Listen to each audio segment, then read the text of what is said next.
El día de San Valentín, mi hija y su esposo me dijeron que me mudaba. No creemos que es lo mejor, sino te vas. Querían mi casa, la que construí para mi familia, para ellos. Simplemente sonreí, mientras una promesa silenciosa se formaba. Pensaron que habían ganado, pero no tenían ni idea de lo que vendría después.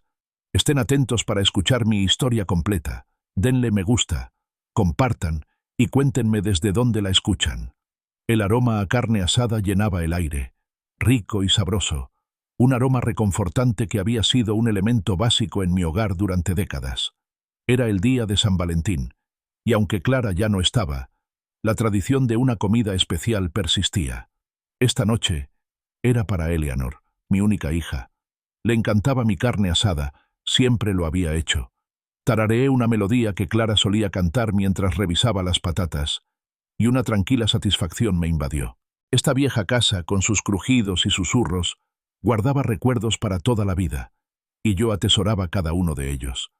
El timbre sonó exactamente a las 6. Puntual, murmuré, quitándome los guantes de cocina. Abrí la puerta y les abrí a Eleanor y Gregory, su esposo. No había flores, ni bombones, ni siquiera un simple abrazo de Eleanor. Gregory, un hombre cuya expresión habitual parecía ser un ceño fruncido, pasó junto a mí sin decir palabra, con la mirada ya evaluando la entrada. Eleanor me ofreció una sonrisa tensa, casi de disculpa. «Papá», comenzó con voz quebrada, «Gregory y yo tenemos algo importante que discutir». Nos sentamos en la sala, mientras el asado, sin tocar, se enfriaba en la cocina. Eleanor jugueteaba con su bolso, mientras Gregory se inclinaba hacia adelante, con los codos apoyados en las rodillas, irradiando una calma intimidante.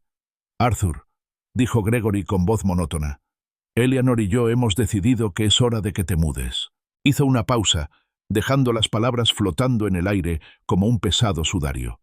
«Hemos encontrado un lugar maravilloso para ti, un lugar especial para profesionales como tú, Sunset Haven». Las palabras me impactaron con la fuerza de un golpe físico. ¿Mudarse? Apreté con más fuerza los brazos de mi sillón favorito, el terciopelo desgastado amortiguando mis nudillos. El corazón me latía con fuerza contra las costillas. ¿Mudarse? Repetí con la voz tensa. ¿De qué demonios estás hablando? Esta es mi casa, mi vida. ¿Por qué iba a mudarme? Gregory suspiró con impaciencia.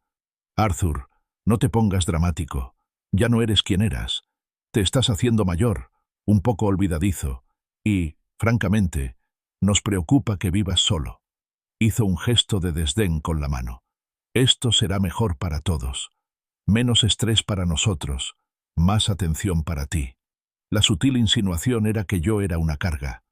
Mejor para todos, dije con sarcasmo, y una risa amarga se me escapó de los labios. Mi mirada se clavó en Eleanor, que ahora evitaba mi mirada. O mejor para ustedes dos, quizás. Quieren mi casa, ¿verdad? ¿Es eso? Después de todos estos años, después de todo, ¿quieren echarme para quedarse con esta casa? Eleanor se estremeció, con un atisbo de culpa en el rostro antes de recomponerse rápidamente. Pero Gregory se limitó a sonreír, con una curva fría y sin humor en los labios. Metió la mano en su maletín, sacó una carpeta manila y la deslizó por la mesa de centro hacia mí.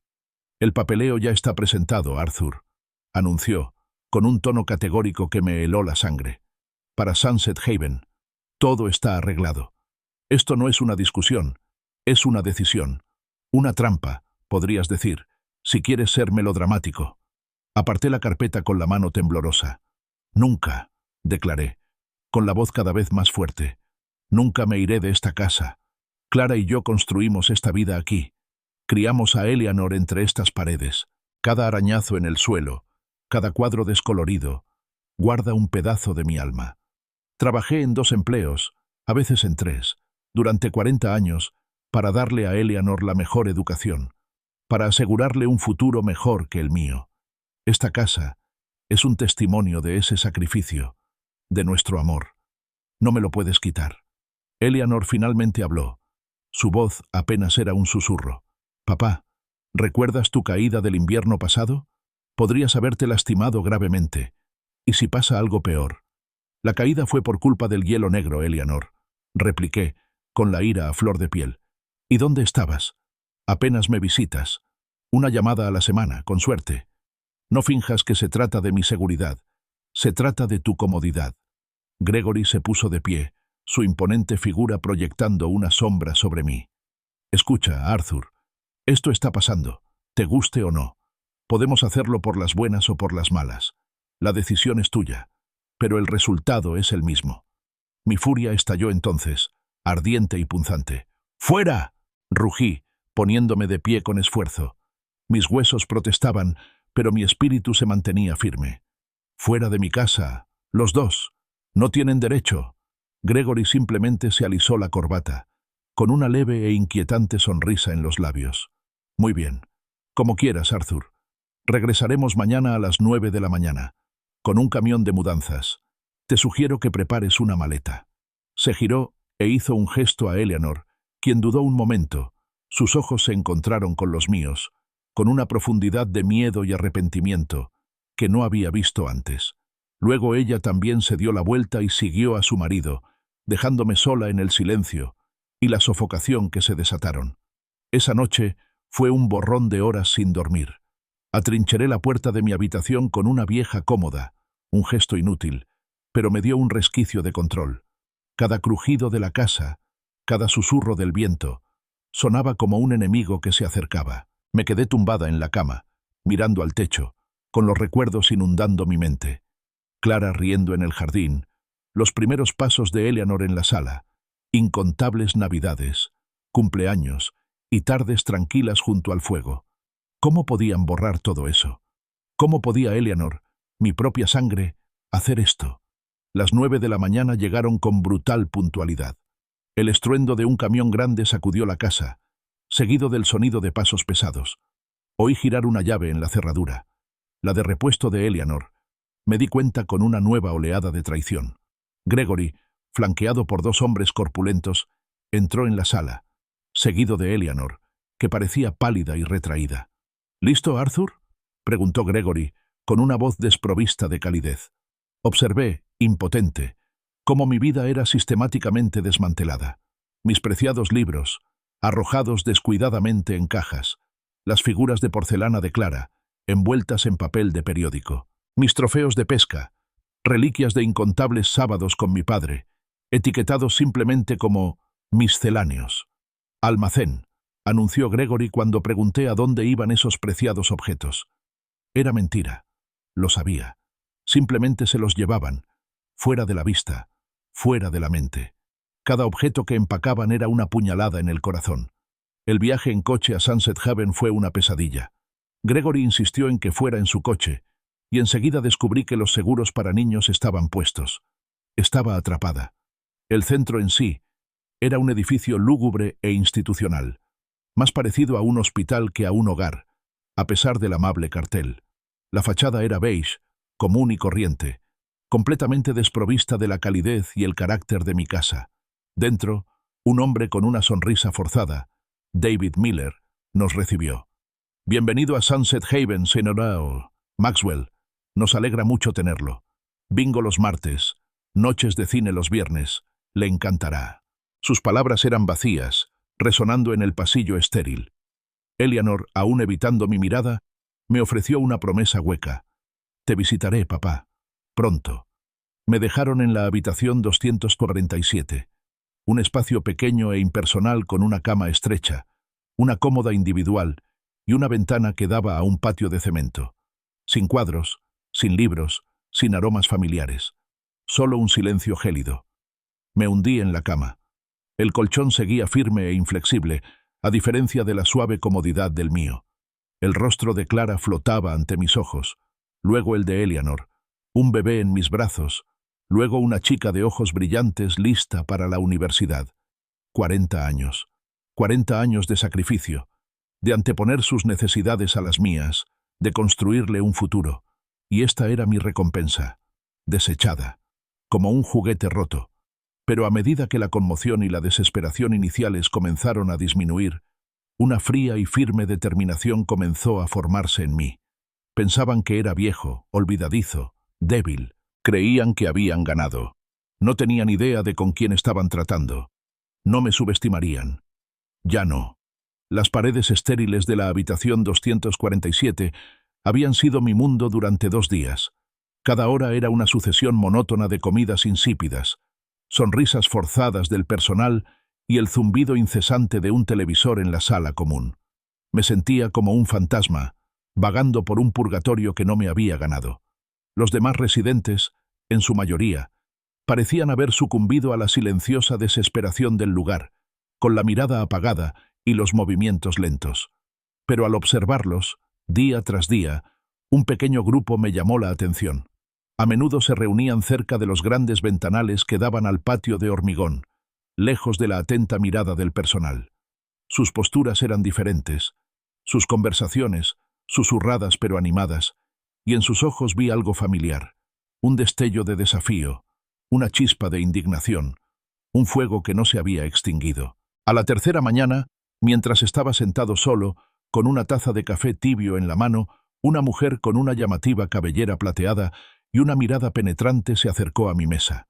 Su nombre, pronto descubriría, era Martha Reynolds. Se movía con un aire de serena dignidad, un marcado contraste con las figuras que se arrastraban a nuestro alrededor. «No eres de este lugar, ¿verdad?», dijo con una voz sorprendentemente firme, evadiendo las formalidades habituales. No era una pregunta, sino una observación, pronunciada con un tono casi conspirativo. Levanté la vista, sobresaltada, y una leve sonrisa se dibujó en mis labios por primera vez en días. «No, supongo que no», admití, una amarga verdad. «Ninguno de nosotros lo sabe», respondió, señalando sutilmente la ventana donde se encontraba su grupo. «Únase a nosotros. La miseria ama la compañía, pero el propósito crea vínculos». La seguí, con una extraña sensación de anticipación despertándome. Al acercarme, los demás levantaron la vista, con expresiones cautelosas pero acogedoras. Martha me presentó a George Anderson, un hombre cuyas manos nudosas y un leve rastro de grasa bajo las uñas delataban toda una vida de trabajo manual. Un verdadero ingeniero, como supe más tarde.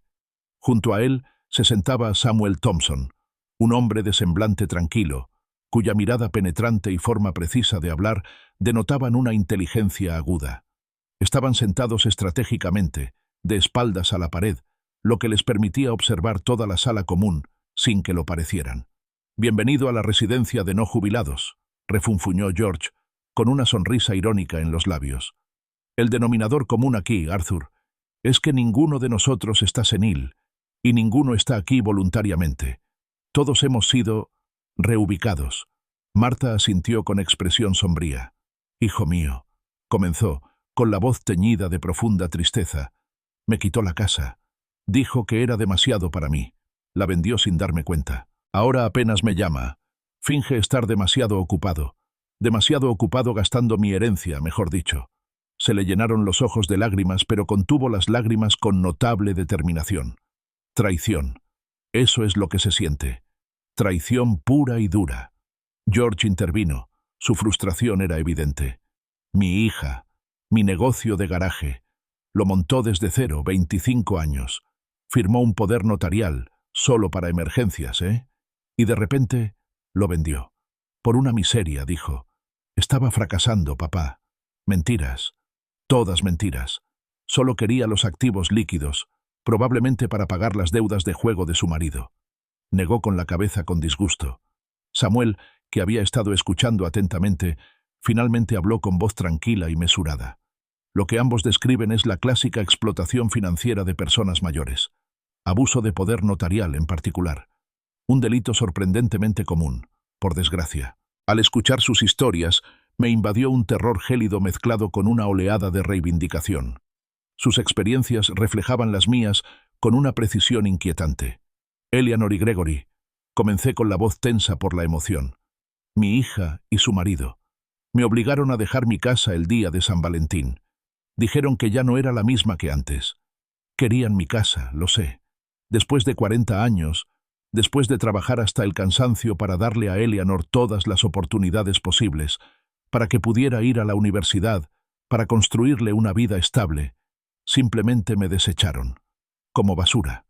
La amargura era un sabor palpable en mi lengua. Martha extendió la mano y me apretó el brazo suavemente. Ay, Arthur, querido, lo entiendo perfectamente. Entonces sacó un pequeño paquete arrugado de su bolsillo. Galletas caseras con chispas de chocolate. Mi nieto me las trajo a escondidas la semana pasada. A veces ayudan un poco. Tomé una. La inesperada dulzura fue un pequeño consuelo en el desolado paisaje de mis emociones. Samuel nos observaba con mirada pensativa. «Hay un patrón», dijo, dándose golpecitos en la barbilla con un dedo. «Historias similares, circunstancias similares. Y un hilo conductor. Sunset Haven. Es demasiado conveniente. He estado observando a David Miller, el administrador de las instalaciones. Siempre está tan dispuesto a suavizar las cosas, a asegurarnos de que nuestras familias tomaron la decisión correcta. Mi instinto me dice que es más que un simple oído comprensivo. Sospecho que está facilitando estas traiciones, quizás a cambio de algo. Familias separadas, bienes liquidados. Es un negocio lucrativo». Abrí los ojos de par en par. La idea de una conspiración mayor, de un sistema que se lucraba con su dolor, era a la vez horrorosa y extrañamente estimulante. «Si podemos documentar este fraude», continuó Samuel, con la voz apenas por encima de un susurro, «si podemos demostrar un patrón sistemático, podríamos tener recursos legales. No será fácil, pero no es imposible». Los ojos de George, antes ensombrecidos por la resignación, se iluminaron de repente, y una chispa de su determinación como ingeniero regresó. «¿Y qué hacemos al respecto?», preguntó, con un sentido de misión que reemplazó su desesperación anterior. Samuel se inclinó hacia adelante, con voz firme y decidida. «Recopilamos pruebas. Documentamos todo.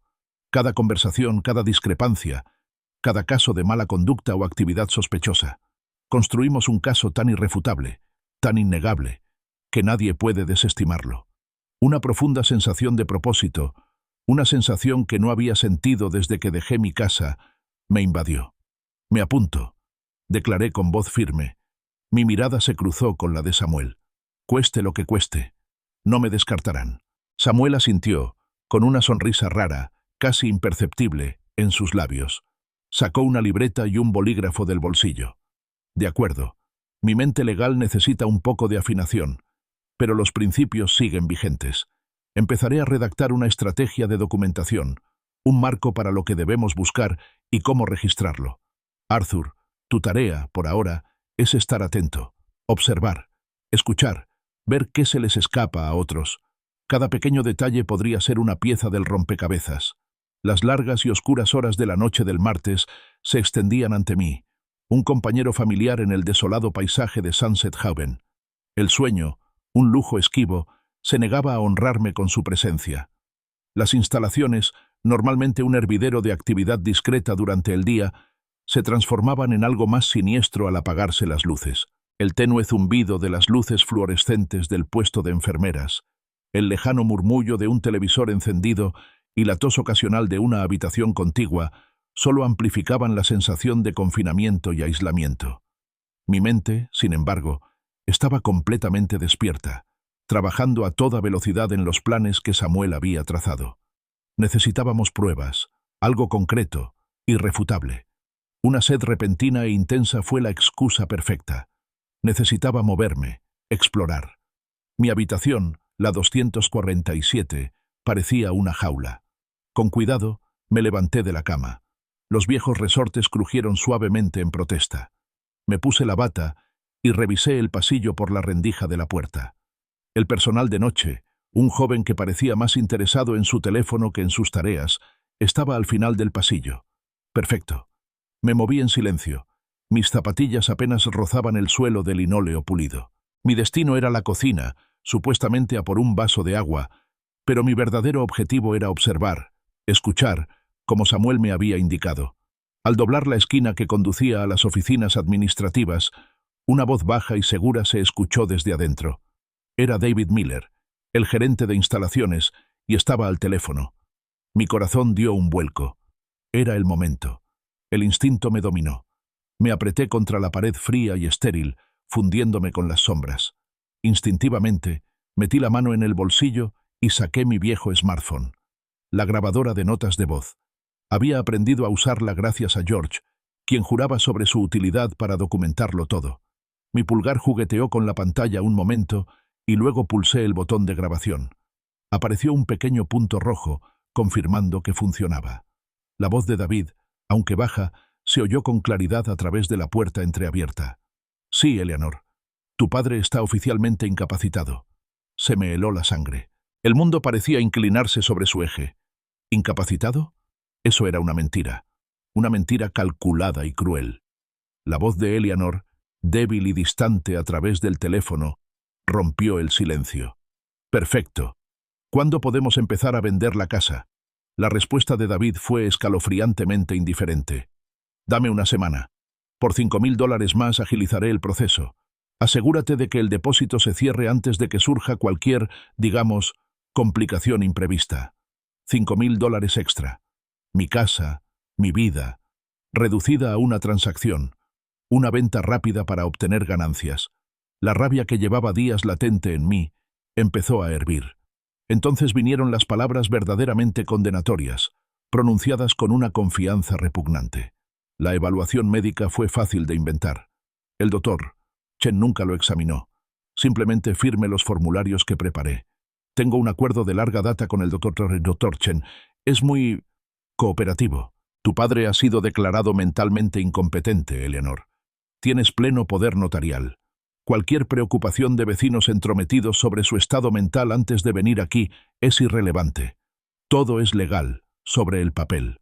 Mis manos, normalmente firmes, empezaron a temblar, no por la edad, sino por una ira creciente y explosiva. El doctor Chen. Lo recordaba. Una visita breve y superficial la semana antes de que me llevaran. Unas cuantas preguntas sin sentido. Una palmadita en el hombro. No le había dado importancia entonces. Ahora era un arma usada en mi contra. David continuó, con voz desbordante de satisfacción. Lo he hecho 47 veces, Eleanor. Nunca he conseguido que un desafío se mantenga. Las personas mayores no se defienden. Están demasiado cansadas, demasiado confundidas o simplemente demasiado destrozadas para oponer resistencia. Esta es mi especialidad. 47 veces. La magnitud de la operación, la audacia de esta conspiración criminal, fue asombrosa. No se trataba solo de mí, Martha o George. Se trataba de docenas de personas inocentes, despojadas de sus hogares, de su dignidad, de sus vidas, todo orquestado por este hombre. La voz de Eleanor, apenas audible, transmitía una sensación de alivio. Gregory se sentirá muy aliviado. Debemos más de lo que vale la casa, y esto nos permitirá empezar de nuevo. Vales cada centavo, David. Confirmaron su acuerdo. El 15% del precio de venta, más la tarifa de envío urgente. La llamada terminó con un suave clic. Me quedé paralizado contra la pared, captando el silencio agonizante que siguió. Un silencio cargado del peso de su engaño. Mi corazón latía tan fuerte que estaba seguro de que me delataría. Finalmente, tras lo que me pareció una eternidad, me retiré con cautela, con movimientos cuidadosos y deliberados. Olvidé la sed de agua, reemplazada por una sed desbordante de justicia. De vuelta en la dudosa seguridad de la habitación 247, reescuché la grabación, con dedos temblorosos manipulando el teléfono. Las alardes de David, la aquiescencia de Eleanor, la escalofriante admisión de informes médicos falsos, la firma falsificada del médico. Todo estaba allí, claro como el agua.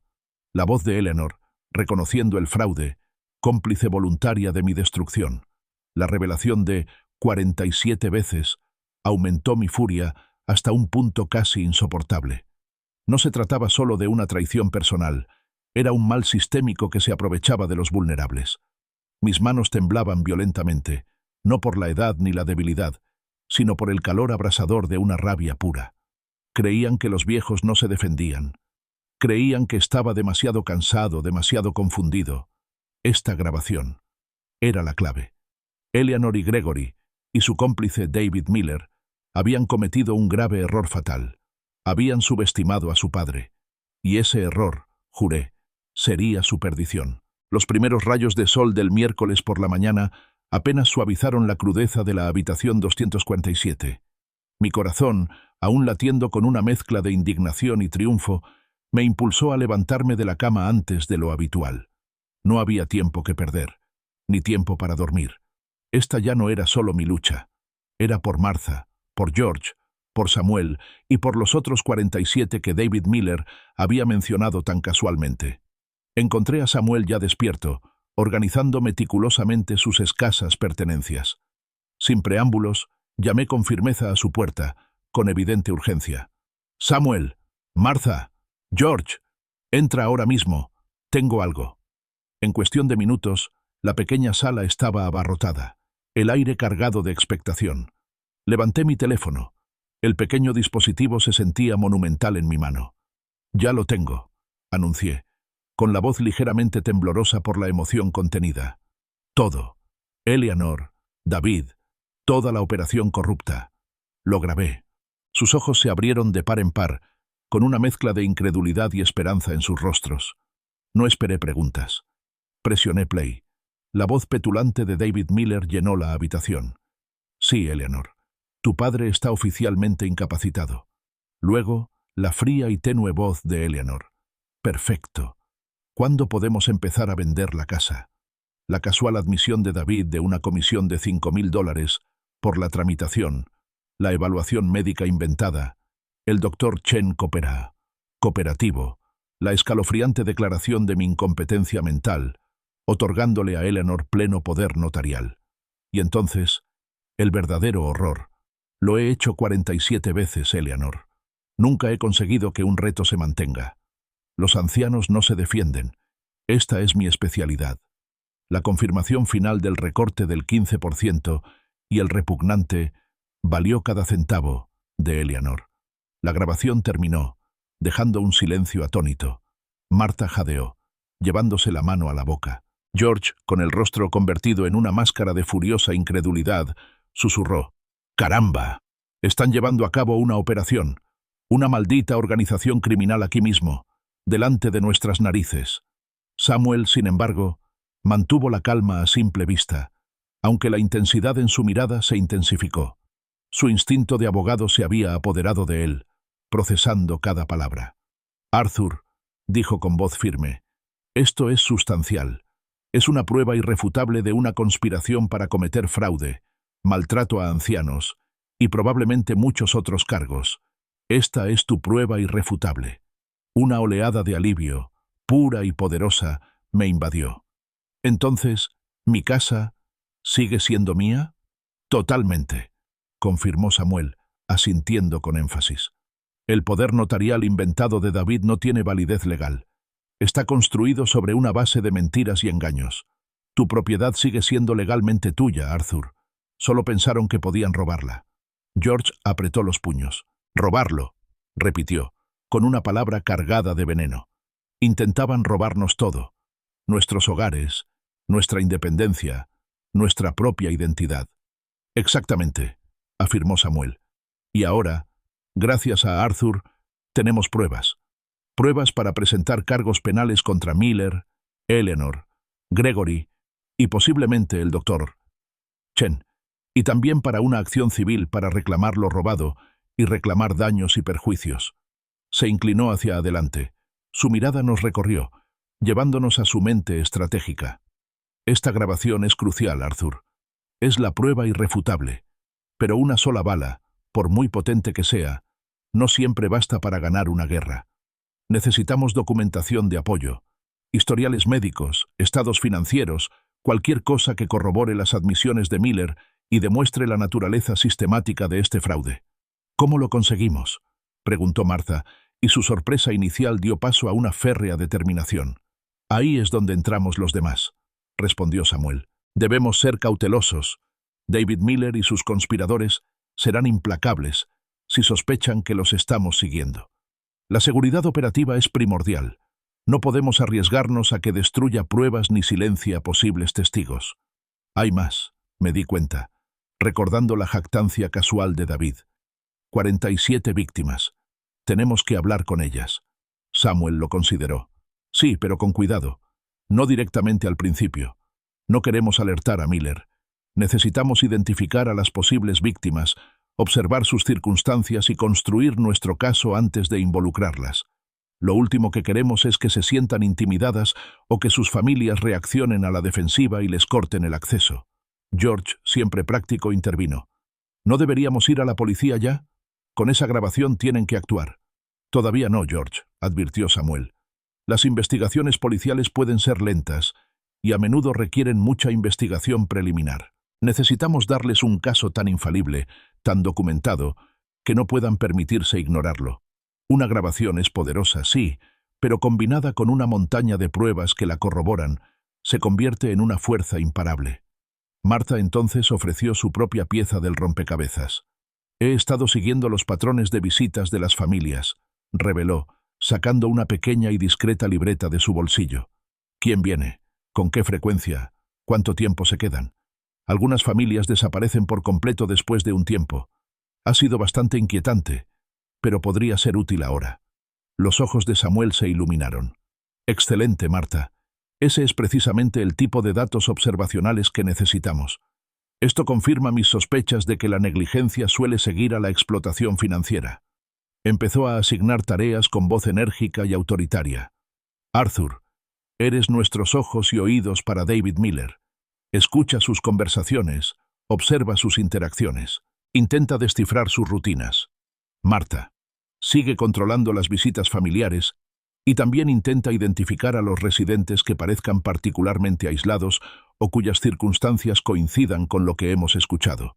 George, tu experiencia en ingeniería será invaluable.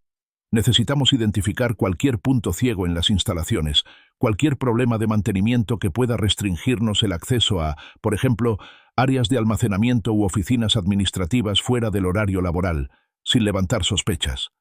Miré mi reloj y sentí un nudo en el estómago. ¿Cuánto tiempo tenemos, Samuel? ¿Antes de que vendan mi casa? La expresión de Samuel se endureció. Basándose en la conversación de Miller, quiere acelerar el proceso para evitar complicaciones imprevistas. Eso significa que actuará rápido. Quizás 5 días, Arthur. Quizás menos. Una exclamación colectiva recorrió la sala. 5 días. El reloj corría. Pero si lo hacemos bien, concluyó Samuel, con una voz que resonaba con una convicción renovada. No solo salvaremos tu casa, Arthur. Salvaremos a todos. Desenmascararemos toda esta organización criminal. Mientras sus palabras flotaban en el aire, una profunda sensación de propósito, más fuerte que cualquier otra que había sentido en años, se apoderó de mí. No estaba solo. Había encontrado aliados en este lugar desolado, personas que no tenían nada que perder salvo su dignidad, y todo por ganar si luchaban. Si te ha cautivado la lucha de Arthur por la justicia, no te pierdas lo que sucede a continuación. La trama se complica y hay más en juego. Dale a me gusta, comparte y suscríbete para seguir este increíble viaje de resiliencia y astucia. Volvamos a nuestra historia. Concertar una cita con el cardiólogo fue sorprendentemente fácil. Una charla rápida con una de las enfermeras más comprensivas, una queja fingida de dolor en el pecho, y al poco rato, Samuel y yo nos encontrábamos en un taxi rumbo al centro el viernes por la tarde. La ciudad, una nube borrosa y bulliciosa al otro lado de la ventana, parecía un mundo vibrante y olvidado. Apreté contra el pecho un sobre manila desgastado. Su contenido era un arma secreta, un as en la manga. Una mezcla de nerviosismo y euforia me recorrió el cuerpo. Había mucho en juego, pero por primera vez en semanas, la esperanza era algo tangible. Llegamos a un discreto despacho de abogados, cuya placa de latón pulido simplemente decía Hayes & Associates. Dentro, el ambiente era de calma profesional y eficiencia silenciosa. Daniel Hayes, un hombre de unos 40 y tantos años, de porte amable pero serio, nos recibió. Tras las bromas de rigor, Daniel se dirigió a una pesada caja fuerte empotrada en la pared y sacó un sobre grueso y sellado. «Señor Maxwell», dijo, entregándomelo, «su testamento, con fecha de agosto del año pasado. Es completamente válido y legalmente vinculante».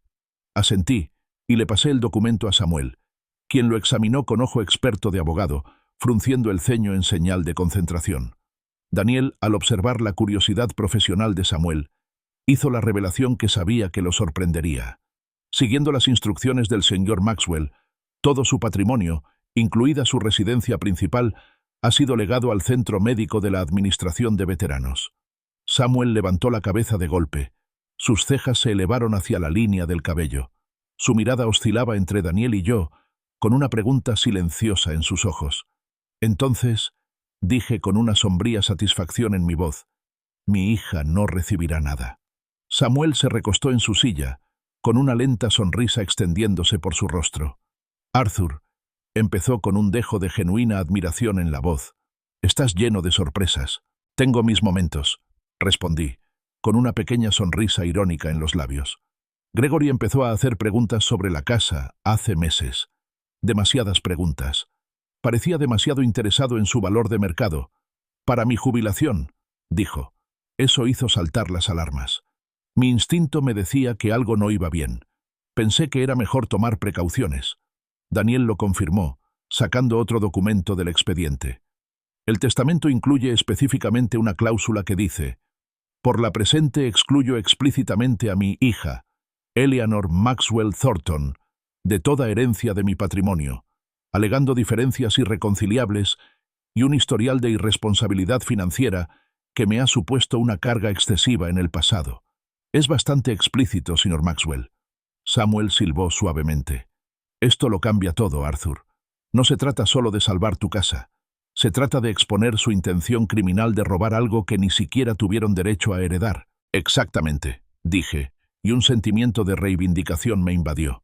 Samuel, siempre estratega, hizo una pausa, considerando las implicaciones. Este es un poderoso elemento disuasorio, pero debemos usarlo con cuidado. Si Eleanor y Gregory se enteran de esto demasiado pronto, podrían abandonar su plan. Necesitamos que se comprometan plenamente con sus actos ilegales, que caven su propia tumba primero, dije con tono duro. Que se ensucien las manos, Daniel añadió. Y la declaración inventada de su incompetencia, lejos de socavar el testamento, solo reforzará la prueba de su sano juicio cuando la hizo. Demuestra una decisión clara y racional, tomada con mucha antelación a sus maquinaciones. Si a eso le sumamos la grabación de Arthur, reflexionó Samuel con los ojos brillantes de inteligencia estratégica. Tenemos un caso irrefutable. No solo están cometiendo fraude por una propiedad que, de todos modos, jamás habrían adquirido legalmente. Esto añade un nuevo nivel de intención criminal. Decidimos nuestra estrategia. Esperar. Dejaríamos que Eleanor y Gregory creyeran que estaban triunfando. Les permitiríamos firmar contratos, aceptar depósitos y cometer todos los actos ilegales que creían que les llevarían a obtener ganancias ilícitas. Cuanto más se hundieran en su agujero fraudulento, más difícil les sería salir. Daniel guardó cuidadosamente el testamento y los demás documentos en su caja fuerte. Están listos para su presentación inmediata en cuanto usted lo indique, señor Maxwell. Solo una llamada. El viaje en taxi de regreso a Sunset Haven fue muchísimo más ligero. Samuel, sentado a mi lado, seguía asombrado por mi previsión. Arthur, dijo, negando con la cabeza, eres realmente extraordinario. Pensaste 3 pasos por delante de ellos. 40 años criando a Eleanor y tratando con Gregory me enseñaron un par de cosas sobre cómo anticipar los problemas. Respondí secamente. Cuando volvimos a entrar en los estériles confines de Sunset Haven, vi a David Miller en el pasillo, con su habitual sonrisa plácida impresa en su rostro. ¿Cómo estuvo el cardiólogo, Arthur?, preguntó, fingiendo preocupación. ¿Alguna noticia preocupante? Sostuve su mirada. Mi rostro era una máscara de cordialidad, una cara de póker perfeccionada durante años de negociaciones y cenas familiares. Excelentes noticias, David, respondí con sinceridad, con un sutil triunfo en la voz. El médico dijo que mi corazón está más fuerte que nunca. En mi interior, sentí que el inmenso peso de 40 años de espera, de sacrificio por Eleanor, comenzaba a disiparse. La traición aún me dolía, pero ahora la eclipsaba una intensa y vigorizante sensación de control. El juego estaba lejos de terminar, y yo tenía la mano ganadora. El lunes por la tarde en Sunset Haven, la sala común bullía con la habitual actividad discreta.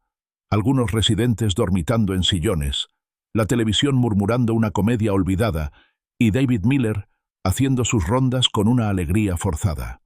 Pero junto a la única terminal de computadora, accesible a los residentes durante la hora de recreo, George Anderson estaba encorvado, con el ceño fruncido en señal de concentración. Sus dedos, aún ligeramente manchados de grasa tras toda una vida de trasteo, bailaban sobre el teclado, navegando metódicamente por páginas web de bienes raíces. De repente, respiró hondo. «Arthur», siseó, con una voz apenas superior a un susurro, pero impregnada de una innegable urgencia. «Arthur, necesitas ver esto. ¡Ahora!». Me acerqué, intentando parecer despreocupada, con el corazón latiéndome con fuerza con una anticipación familiar. George señaló con entusiasmo la pantalla. Allí, austera e innegablemente real, estaba el anuncio de mi casa en Zillow, mi hogar, reducido a una serie de fotos brillantes y un texto publicitario florido. Encantadora casa estilo rancho de 3 habitaciones y 2 baños con jardines maduros, cocina recientemente renovada y amplio patio trasero. Ideal para vivir en familia. Era como ver la casa de un desconocido, pero cada detalle, cada ángulo, me resultaba íntimamente familiar.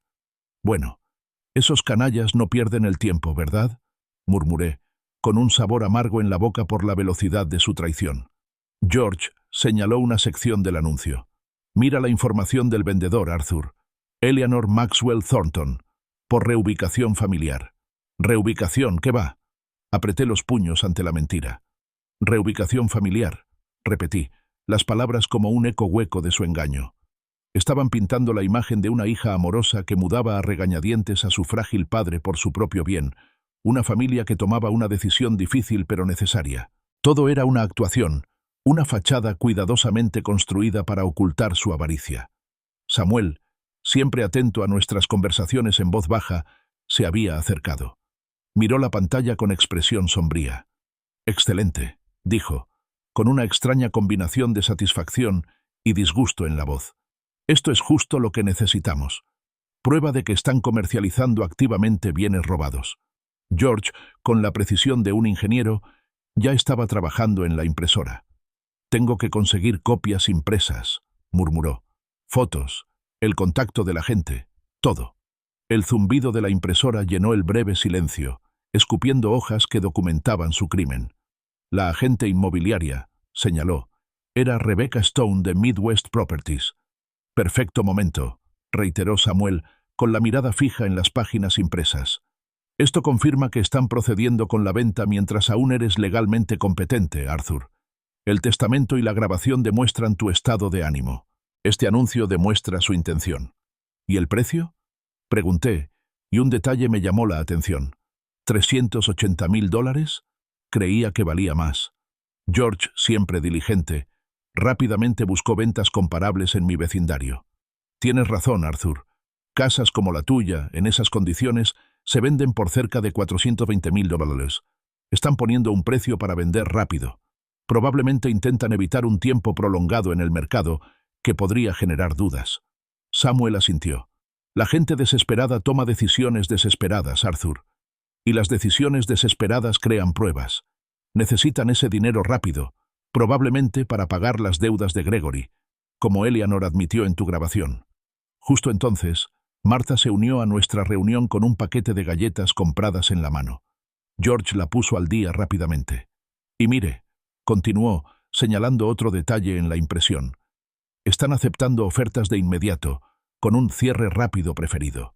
Esto demuestra urgencia. Lo que significa», dijo Samuel, con la voz seria, «que tenemos que actuar pronto, antes de que el dinero cambie de manos. Una vez que la propiedad se transfiere oficialmente, la situación legal se complica exponencialmente. Queremos detener esto antes de que se convierta en un dolor de cabeza aún mayor». George era meticuloso. Guardaba capturas de pantalla, anotaba las marcas de tiempo y preservaba todos los metadatos asociados con el listado en línea. Su formación en ingeniería, antes empleada para elaborar planos y esquemas complejos, ahora se centraba en documentar una conspiración criminal.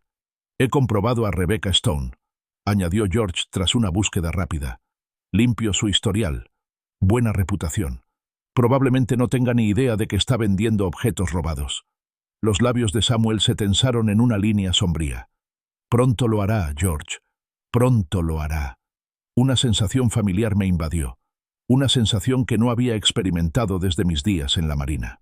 Era como un reconocimiento, recabando información, confirmando las posiciones enemigas. La amenaza abstracta se había cristalizado en un objetivo tangible. Las piezas estaban encajando. Entonces George, sin dejar de desplazarse, anunció el detalle más crucial hasta el momento. Aquí está. La primera función está programada para el jueves. Faltan 3 días. Los ojos de Samuel brillaron. Perfecto. Eso nos da el plazo, caballeros. El jueves. Ahí es cuando activamos la trampa. Jueves por la tarde. Había llegado el día del juicio final. El aire en la sala común se sentía cargado de una tensión tácita, al menos para mí y mis aliados. Eleanor y Gregory, sin embargo, entraron con aires de triunfo inconsciente. Gregory aferraba un delgado maletín. Eleanor irradiaba una falsa y empalagosa alegría. No tenían ni idea de que estaban cayendo en una trampa meticulosamente preparada. Al acercarse a mi sillón habitual, activé sutilmente la aplicación de grabación de mi teléfono, guardándolo discretamente en el bolsillo de mi camisa. Adopté un aire cansado, ligeramente derrotado, con los hombros hundidos y la mirada perdida. «Papá, te ves mucho mejor hoy», exclamó Eleanor con una voz falsamente alegre, como si su sola presencia fuera un bálsamo curativo. «El personal está haciendo un trabajo maravilloso, ¿verdad?» Incluso me dio una palmadita superficial en el brazo, un gesto carente de genuina calidez. «Voy día a día, Eleanor», murmuré con voz deliberadamente resignada y la mirada fija en Gregory, que se limitó a ofrecerme una sonrisa tensa e impaciente. Gregory no perdió tiempo en palabras amables. Sacó un fajo de papeles de su maletín, con un bolígrafo grueso enganchado en la parte superior. «Muy bien, Arthur. Acabemos con esto. Solo necesitamos tu firma aquí, aquí y aquí. Una vez que esto esté terminado, podremos llevarte a una habitación mucho mejor, tal como te dijo Eleanor».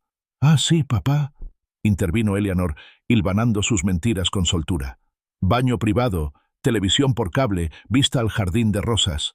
Pero primero tenemos que cerrar la venta, ¿entiendes? Necesitamos el dinero ya. Gregory tiene algunos negocios muy importantes en camino, ¿sabes?» Fingí que me costaba concentrarme en los documentos. Me temblaba un poco la mano al alcanzarlos. «¿Venta? ¿Dinero? ¿Qué dinero, Eleanor? ¿Y dónde viviré cuando me recupere?» Mi voz estaba impregnada de una confusión artificial, una súplica desesperada que sabía que caería en saco roto. Eleanor y Gregory intercambiaron una mirada rápida y reveladora, con un destello de irritación en los ojos. Entonces, la voz de Eleanor se volvió fría, sin pretensiones. «Papá, no seas tonto. No estás mejorando. Este es tu hogar ahora, para siempre. David Miller dice que eres muy feliz aquí», añadió Gregory, con un gesto de desdén. Sus palabras me tocaron la fibra sensible, alimentando la furia silenciosa que me ardía por dentro, una furia que mi teléfono ahora captaba diligentemente. Seguí actuando, con mis dedos supuestamente temblorosos buscando el bolígrafo, suspendido sobre la línea de la firma. «La casa, Gregory. ¿Cuánto vale hoy en día?» Los ojos de Gregory se iluminaron. Su codicia superó momentáneamente su cautela. «Unos 380, Arthur. Un buen precio para una venta rápida, considerando el mercado». Eleanor intervino rápidamente, recuperando en su voz algo de su falsa dulzura. «Y todo ese dinero, papá, irá a una cuenta especial para tu cuidado, por supuesto. Aunque no durará para siempre, ¿sabes? Con todos tus gastos médicos». «¿Gastos médicos?», murmuré, ladeando la cabeza confundida. «¿Qué gastos médicos?» «Me siento bien, Eleanor. Nunca he estado mejor». Eleanor suspiró, con un tono teatral de exasperación. «Papá, los médicos han sido muy claros. Tienes demencia precoz. Simplemente no recuerdas haber estado enfermo. Es bastante común». Me dio otra palmadita en el brazo, con un gesto condescendiente. «No te preocupes. Gregory y yo nos encargamos de todo. Gregory tiene muchísimas oportunidades ahora, con todas sus inversiones inmobiliarias». Gregory, rebosante de confianza, decidió profundizar, deseoso de pintar un panorama de su brillante futuro. «Propiedades comerciales, Arthur. Piensa en grande. El dinero de tu casa se convierte en capital inicial para negocios que generarán ganancias reales. Estamos hablando de millones, con el tiempo». Se inclinó hacia mí, con un brillo conspirador en los ojos, aparentemente ajeno a la grabadora a centímetros de distancia. «Todo es cuestión de influencia, Arthur. Usa lo que tienes para conseguir más». «Pero, ¿y si me mejoro?», pregunté de nuevo, con la voz temblorosa, acentuando la confusión. «¿Y si puedo volver a casa?». La respuesta de Eleanor fue escalofriante, con una voz monótona, completamente desprovista de emoción. «No lo harás, papá. Los médicos han sido muy claros con tu pronóstico. No hay vuelta atrás». Sostuve la pluma, dejándolos disfrutar de su aparente victoria, dejándolos creer que me tenían acorralado, derrotado. Observé la ansiosa anticipación en los ojos de Gregory, la fría cautela en los de Eleanor. Dejé pasar un momento largo y prolongado, prolongando su satisfacción. «Necesito un minuto», dije finalmente, apartando la mano de los papeles, «para pensar en esto. Es mucho que asimilar». La paciencia de Gregory, siempre escasa, se agotó. Su rostro se contorsionó en una máscara de ira. Golpeó la mesa con la mano, haciendo vibrar los papeles. «Mira, viejo, esto está pasando, te guste o no. Podemos hacerlo de la manera fácil, o podemos hacerlo de la manera difícil. Pero está pasando. Ahora firma los malditos papeles». Mi teléfono, guardado a buen recaudo en mi bolsillo, grabó en silencio cada palabra venenosa, cada amenaza, cada confesión de sus intenciones. Me habían dado todo lo que necesitaba. El viernes por la mañana, el aire vibraba con una clara sensación de propósito cuando Samuel y yo llegamos al juzgado del condado de Cook. El imponente edificio de piedra parecía vibrar con el peso de la justicia, un marcado contraste con la quietud estéril y engañosa de Sunset Haven. Hoy no se trataba de desesperación, se trataba de reivindicación. En la concurrida ventanilla de presentación, Samuel, con la apariencia de un abogado experimentado, le entregó una gruesa carpeta al secretario. «Tenemos un expediente urgente para la jueza Emily Carter», declaró con voz firme. «Acusaciones de fraude y conspiración para cometer maltrato a personas mayores, con pruebas que lo respalden». En cuestión de horas, estábamos en el despacho de la jueza Carter. Era una mujer de agudo intelecto y una actitud sensata.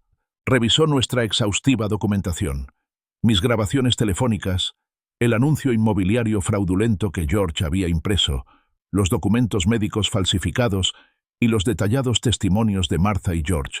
Su expresión se tornaba cada vez más severa con cada prueba. Finalmente, levantó la vista, con una mirada penetrante. «Esto es sumamente inquietante», declaró. «Concedo una audiencia de emergencia para el jueves a la misma hora. Se emitirá la citación de inmediato». Samuel apenas podía contener su satisfacción profesional. Al salir del juzgado, me dio una palmadita en el hombro. «Arthur, en 50 años ejerciendo la abogacía, rara vez he visto pruebas tan completas y contundentes. Tú, amigo mío, eres una fuerza a tener en cuenta». De vuelta en Sunset Haven, la noticia se propagó como un reguero de pólvora. David Miller había sido despedido. Lo habían arrestado esa misma mañana. Su empresa quedó al descubierto y su red de engaños finalmente se desenredó. Nuestro grupo, Martha, George, Samuel y yo, nos reunimos para una última sesión de estrategia. «David cooperará», dije con una sombría satisfacción en la voz. Cuando uno se enfrenta a cargos por delitos graves y a la perspectiva de décadas en prisión, tiende a buscar su conciencia, o al menos su instinto de supervivencia. «En efecto», afirmó Samuel, «cantará como un canario, implicando a Eleanor y Gregory, y probablemente a ese cooperativo Dr. Chen». Hizo una pausa, con un brillo en los ojos. «Ahora, Arthur, sobre eso, ¿cuándo jugaremos ese as en la manga?» Sonreí, una sonrisa sincera y sin complejos. «Todavía no. Les dejamos creer que han ganado. Les dejamos cometer fraudes por propiedades que nunca heredarán. Les dejamos firmar documentos, aceptar depósitos, hacer promesas. Cuanto más cavan, más dura es la caída». El jueves por la mañana, la sala 4B bullía con una energía inusual. La noticia del repentino y sonado caso de maltrato a ancianos aparentemente se había extendido, atrayendo a periodistas locales y curiosos. Eleanor y Gregory estaban sentados a la mesa de los acusados, flanqueados por su abogado, Michael Peterson, con aspecto desconcertado. Eleanor estaba pálida y demacrada, mientras que el rostro de Gregory era una máscara de furia indignada.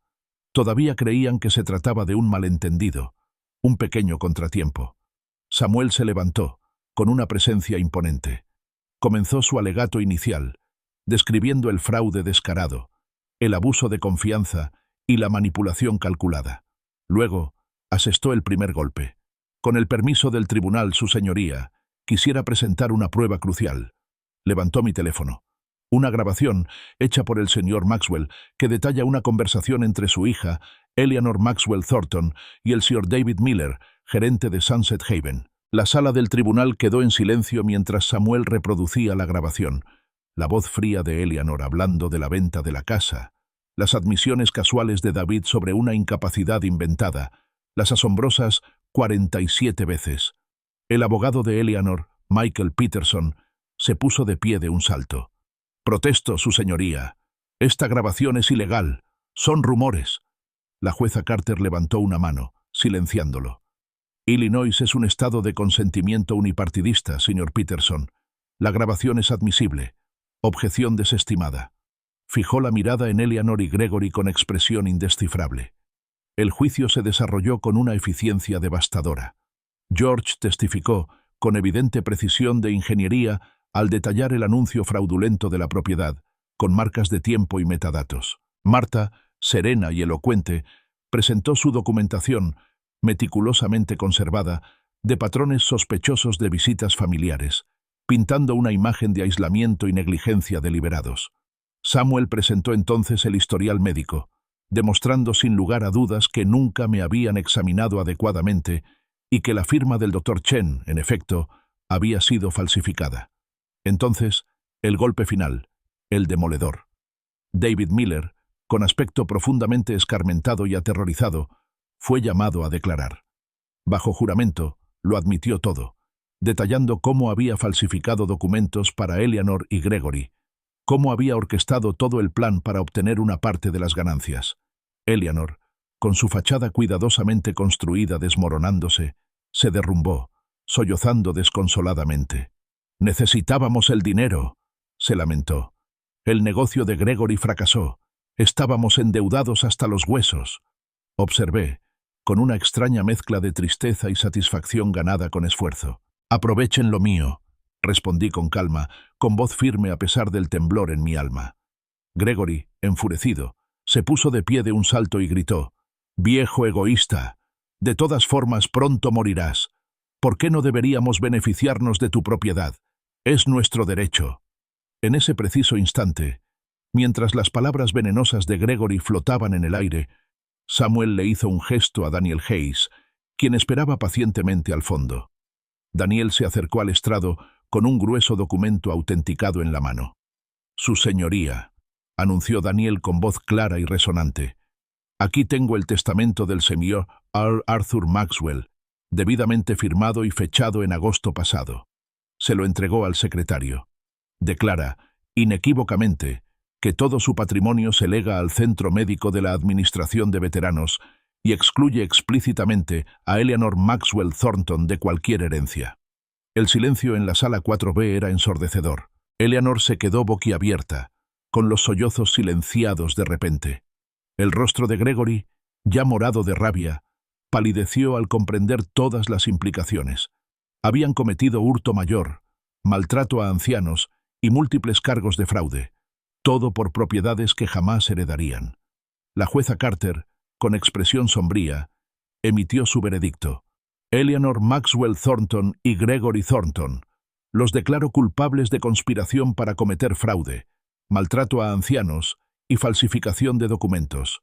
Sus acciones constituyen una flagrante traición a la confianza y una afrenta a la decencia humana». Acto seguido, emitió órdenes de arresto. Mientras el frío clic de las esposas resonaba por la sala, los renovados sollozos de Eleanor, agudos y penetrantes, llenaban el aire mientras se los llevaban a ella y a Gregory. Sentí una profunda paz que me invadía, una paz que no había experimentado en meses. «La justicia ha prevalecido», anuncié a Martha, George y Samuel, quienes estaban a mi lado. Sus rostros reflejaban un triunfo silencioso. Más tarde ese mismo día, recogí mis pocas pertenencias de la habitación 247, recuperando por completo la dignidad que había perdido. Invité a cenar a mi familia elegida, Martha, George y Samuel. Celebramos en mi casa, la misma que habían intentado robar, cuyas paredes familiares ahora eran un testimonio de resiliencia. Samuel informó que Eleanor y Gregory se enfrentaban a un mínimo de 18 meses de prisión y que ya se estaba presentando una demanda colectiva para las otras 47 familias afectadas por el plan de Miller. Miré a mi alrededor en la sala, a Martha, George y Samuel, mi verdadera familia, mi familia elegida. Clara se habría sentido orgullosa. Fue una victoria no solo para mí, sino para todos los ancianos olvidados, un triunfo de la astucia y la valentía sobre la codicia y la traición.